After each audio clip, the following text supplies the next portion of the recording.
வணக்கம் என் அன்பு மக்களே. இன்றைக்கி ஒரு செடிகளுக்கு உரம் கொடுக்குற வீடியோவை தான் நான் அப்லோட் பண்ணியிருக்கேன். நம்ம எப்போவுமே கிச்சனில் பார்த்திங்கன்னா நமக்கு காய்கறி வேஸ்ட் வரும், அரிசி கழுவுன தண்ணி வரும், அப்புறம் அரிசி உளுந்து ஊற வைக்கிற தண்ணி வரும். இதெல்லாம் நம்ம என்ன செய்வோம், ஒன்று மாடுகளுக்கு கொடுப்போம், அப்படி இல்லைன்னா வேஸ்ட்டாக தூர ஊற்றிடுவோம். ஸோ அதை எப்படி நம்ம உபயோகமாக யூஸ் பண்ணலாம் அப்படிங்கிற வீடியோ தான் இது.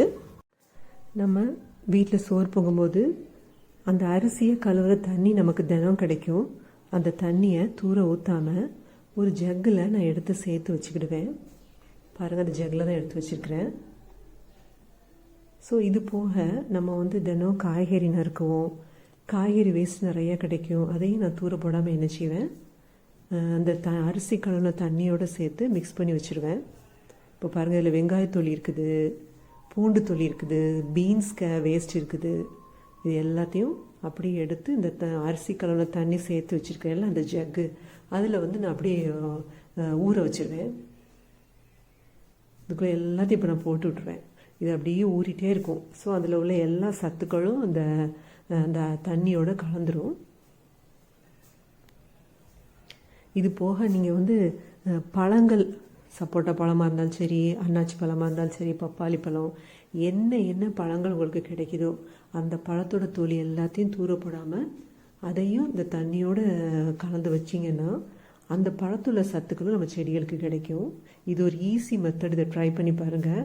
இப்போ கம்போஸ்ட் செய்ய முடியல, கம்போஸ்ட் செய்ய நேரம் இல்லை அப்படிங்கிறவங்க இந்த மெத்தடை ட்ரை பண்ணலாம். இப்போ எனக்கு ஒரு வாழைப்பழ தொலி கிடச்சிருக்கு. இதை குட்டி குட்டியாக கட் பண்ணி அந்த வேஸ்ட்டு கூடயே நான் கலந்து வச்சிடறேன்.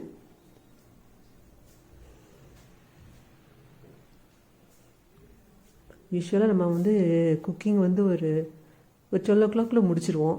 அதுக்கப்புறம் பார்த்திங்கன்னா இப்படி ஊற வச்சோம்னா நியர்லி 4 or 5 hours நல்லா ஊறி போயிருக்கும். இந்த வேஸ்ட்டில் உள்ள எல்லா சத்துக்களும் தண்ணியில் இறங்கிடும். இதை நம்ம செடிகளுக்கு தினம் கொடுத்தோன்னா செடிகளுக்கு தேவையான அனைத்து சத்துக்களும் கிடச்சிரும். ஓகே, இதை அப்படி மூடி வச்சிடுறேன். நல்லா ஊறட்டும். தண்ணி கலரே மாறுது பாருங்கள். ஒரு 4 hours கழிச்சு திறந்து பார்க்குறேன். பாருங்கள் எப்படி இருக்குது. எல்லா வெஜிடபிள் வேஸ்ட் எல்லாம் நல்லா ஊறி போயிருக்கு. இந்த ஃபில்டர் தெரியுது பாருங்கள். இது வழியாக தான் நான் தண்ணி எல்லாம் அப்படியே ஊற்றுவேன்.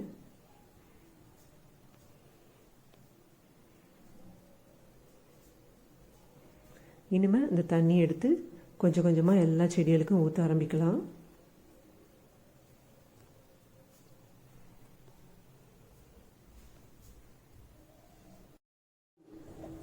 இதை நல்லா ஃபில்டர் பண்ணி சாதா தண்ணியும் கலந்து அப்படியே நீங்கள் எல்லா செடிகளுக்கும் விடலாம். இனிமேல் இந்த தண்ணியை கொஞ்சம் கொஞ்சமாக எல்லா செடிகளுக்கும் நான் விடுறேன். இது நம்ம செடிக்கு தேவையான உரங்களை கொடுப்பதற்கு ஒரு ஈஸியான மெத்தடு. இப்போ கம்போஸ்ட் அப்படின்னா நம்ம ஒரு அட்லீஸ்ட் 3 months வெயிட் பண்ணணும். இது அப்படி வெயிட் பண்ண வேண்டாம். அன்னன்னைக்குள்ள வெஜிடபிள்ஸை அப்படியே அரிசி கழுவுன தண்ணியில் ஊற வச்சு ஒரு 6 அல்லது 7 hours ஊற வச்சு ஊற்றினாலே போதும். செடிகளுக்கு தேவையான சத்துக்கள் கிடச்சிரும். நான் எப்போவுமே இந்த டைப்பை தான் ஃபாலோ பண்ணிகிட்ருக்கிறேன். இந்த காய்கறி வேஸ்ட்டை கூட நீங்கள் கம்போஸ்டில் யூஸ் பண்ணிக்கலாம்.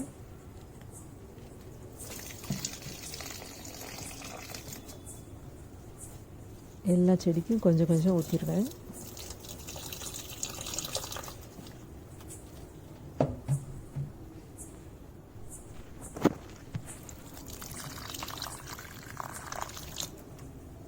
இந்த டைப்பை நீங்களும் ஃபாலோ பண்ணி பாருங்கள். நிச்சயமாக உங்களுக்கு ரொம்ப யூஸ்ஃபுல்லாக இருக்கும்.